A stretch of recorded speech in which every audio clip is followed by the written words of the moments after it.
Welcome traders, David DeBay of Polaris Trading Group in affiliation with Infinity Futures. This will be the weekly review preview for the upcoming week, June 12th through the 16th. Before we get to the charts and last week's review, industry regulations require that I highlight NFA compliance rule 2-29. Hypothetical performance results have many inherent limitations. Trading in futures and derivatives on futures is speculative in nature and involves substantial risk of loss. Past performance is not indicative of future results. So let's take a look at what happened this past week and the big event. All right, so everybody thinks the big event was the Comey testimony, and certainly that was big from the political landscape. I'm more interested in what happened in the financial markets, and in particular what happened in the NQ. So everybody knows what happened this past Friday in the NQ. We had a dramatic sell-off that took some of the largest names comprised of the NQ down nearly 3-4%, and on an individual daily basis that was fairly dramatic. And but I want to put things in perspective with this review. Remember, just keep one thing in mind: the NQ has all the high beta type momentum names, and when the trade gets what's called crowded, meaning that everybody, all the big money managers and so forth, they're all buying the same, issues. Now, what happens? The big question is, what happens when everybody wants to begin to sell? All right. Well, that's simply what happens.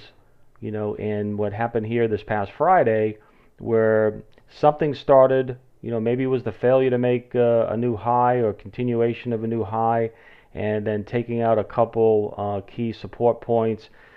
Maybe one or two funds began selling, and that started the domino effect. Okay, so just keep it, if you're trading the NQ, all right, this is the type of volatility that you can experience very dramatically. So you need to know what your plan is on a daily basis, okay, and stick to it, and always use stops. So that's always a key component. But taking a broader picture at what happened this past week in the NQ, this is a profile chart, daily profile, and I've just gone back to about April, all right, the past 3 months or so, and you can see the uptrend line that I've drawn there. We're still above the 50-day simple moving average, which is around 56.23. Now this is adjusted for the September contract, which we're in right now. And by the way, we're in contract rollover. All right. So what I want to point out here is just a couple things. All right. When we had the prior decline over here in the middle, all right, that formed the uptrend line, then we got the rally. Friday's decline here from the high to a symmetrical low, pretty much, as you can see here, again on the high volume basis, not the actual low tick of the day, because it was very thin trading down there, but we did hold the uptrend line, okay, and then prices rallied back somewhat at the end of the day, but nonetheless quite a bit of damage was done, at least for the latter part of the buyers. So from basically from this point up, okay, anybody that bought up into those highs certainly are not feeling all too great at this point. But the way I'm going to classify this anyways at this point is more of a shot across the bow, all right, type of warning signal. All right, and what we did, it's interesting, I like to save my tweets and from time to time go back and take a look at what I've said. Last Friday, or a week ago, this past Friday, I had mentioned in our trading room that, and in some ways I was looking for a sell-off, but it just never materialized, and the market kept kind of creeping up this past week. But a week or so ago, I mentioned in our trading room that the next sell-off is going to be epic, and I LOL there. So I was kind of making a joke, but I was inferring that the market was just starting to get tired, even though the Nasdaq kept plowing, seemed to be plowing higher. I just especially with these NQs, all right, especially with the Nasdaq. I've traded these things for 30 plus years, and when the sell-offs come, they are in fact dramatic and epic. This past Friday, at about noontime, I posted in our trading room that I believe that a COC, which stands for a change of character, was developing in the tech sector. Now, that was prior to the real breakdown, but it was very, very close, and I could see developing, throughout the course of the morning session, that something was not trading right as it has in the past with the NQ. Price made a marginal high, but failed to hold that high. We'll take a closer look at the NQ in a moment on some of the in the profile. But this was my notice to our members that they're somewhat of a warning, but clearly I did not have the foresight to think that the market was going to drop as quickly and as far as it did. But more that I just kind of was kind of a warning and a sense that the market was not trading as it had been in recent sessions. So I just made the comment that I believe that did a change of character. So interesting, after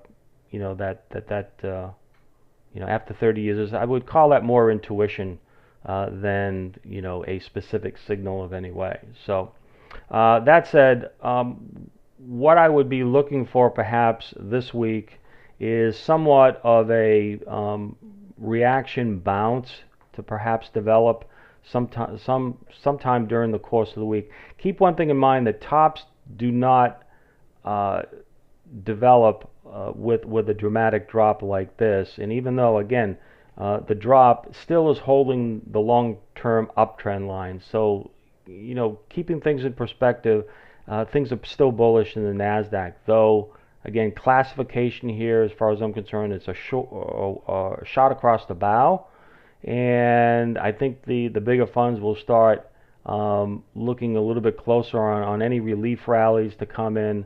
Probably going to start to find some resistance. I would assume somewhere in the neighborhood of 57.80 up through the 58.20s. This is this big kind of monster high volume area here. Okay, so if we get some sort of a relief rally, probably look for some resistance starting to develop in that zone. All right, and then we'll take it from there once if that happens. Now, of course, the alternate scenario is the sell-off has not completed in one day, and it finally breaks this trend line on a closing basis, and we could see certainly further weakness. Now, if that certainly occurs, the next big area is going to be down here near the 5600 up to the 5650s or so. So keep that in mind for some downside. Again, just simply high volume areas where there was a high concentration of support that came in at those levels. Okay, let's take a closer look at the intraday action. Okay, so this is what I've done here on this chart, guys, is I've combined last week's profile except for Friday's overnight session and cash regular trading hours session. So what I want to just highlight here is a couple things. All right, on Friday the market, you can see here a little bit closer, A period, B period, C period. Price did make a marginal new high in B period, but failed to hold that. Okay, so keep in mind each one of these letters is 30 minutes. So the A and B period comprise what's referred to as the initial balance. Okay, so then the initial balance low, all right, is going to be approximately 58.88 or so, 90. All right. Now, as the periods started developing, C period had no further advancement, and then the break of the B period low, right, which was the 1030 low, all right, started seeing some weakness coming into that. This was the period between 11 and 11:30. Okay, so and again, it was somewhere in here that I had mentioned that I was seeing that the market was developing a change of character. All right, and again, for reasons that the failure to make, to hold a new high, and that's kind of what's called a rejection, and then coming down and breaking the 60-minute low, and then the opening range low, all right, right in here, kind of was really kind of a warning sign. And then the last kind of bastion here was, and again right in here was the Globex low. So in this period, this is where I was saying the market is experiencing a change of character. And then finally, what you'll see here is there was no support at the weekly value low. Okay, and you can see clearly this was the break. They attempted to rally back in E period, and then that break right there, right between E and F, that was the death knell. That was the nail in the coffin. All right, once that occurred, there was no response at the weekly value low. And keep in mind, if you look back, every time price used to get back at the weekly value low or the key value lows, there would be buy responses. In this case, there was not any, and then you can see very little traded there, and then it was a pretty dramatic break. All right, so that was the NQ. We'll see how if we get some sort of a bounce here, but again, Friday it was just every 30-minute period it was just margin call later in the afternoon, and then everybody just the DOM got very, very thin. There was very little, and again the market just kind of collapsed. This is kind of a mini flash crash, if you will. But we'll see. This is the overnight beginning this evening right now in the Globex here, Sunday evening. So we'll see if the market can stage some sort of recovery. I think it needs to get back above the 57.70, 57.80 area, all right, to try to get some stabilization. All right, that's the NQ. Let's take a quick look at where the activity was in the S&P this past week. All right, taking a look at the S&P sectors, the performance chart this past week. All right, and this is a chart we've been looking at week over week now. Material sector got a little bit of a bounce. All the other sectors pretty much were neutral. One real good standout was the financials. All right, that was really important. We'll take a look at the rotation chart here, and let's see the relative rotation graph. Okay, so the relative rotation graph shows up in the top right the leading sectors. Again, we've been watching that, utilities and NASDAQ, so we know what happened on Friday in the NQ. This past week, though, we saw improvement, big improvement as a matter of fact, in transportations and small caps. Russell, I think the Russell made new contract highs there, if I'm not mistaken, although I don't trade the Russell. But you can see quite a bit of improvement happening. So this is good. They're still in the lagging sector, but it's really the trajectory of these lines. That's what really matters. So you can see that the market overall is really improving. So there could be a rotation out of some of these higher beta NASDAQ names, into some of the more traditional areas, right? Transportations, brick and mortar in the economy, those type of things. All right.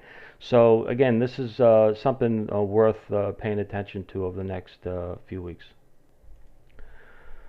Okay, and for the upcoming week on the calendar, really the kind of the big event here is the FOMC meeting, which begins on Tuesday, and then we got the announcement on Wednesday with the infamous dot plot, and the press conference at 2:30 on Wednesday. So again, expectations is high that there will be an increase, but again, anything can happen, and typically does. So that's about it really coming up for the week, and that's it. So we will close watch on the NQ, and of course the S&P.